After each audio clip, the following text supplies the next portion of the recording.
हाँ चल घुमा। तो संगवारी को आज हरे होलिका दहन और काली हरे होली। तो आज रात में हम घर बना थे अभी ठेठरी और खुरमी। देख सकते थे माँ कितना सुघर बना थे मोड़ मोड़ के। ये बनते संगवारी बेसन के। ये वाला बनाना वो एला हम काय वहां दे ए वो तो बना है तू ये दो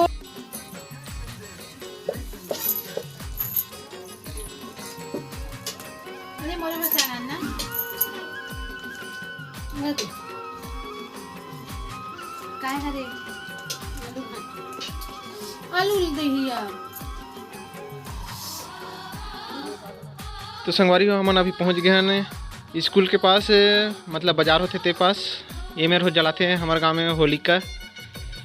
देख सकते हो हम लेट से पहुँचे हैं, लगभग 9 बज गए रही तब घर से निकले हैं।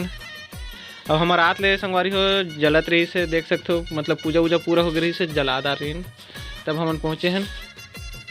अभी जलत है होलिका। ये देख सकते हो ऐसा जलते हैं हमारे गाँव के होलिका।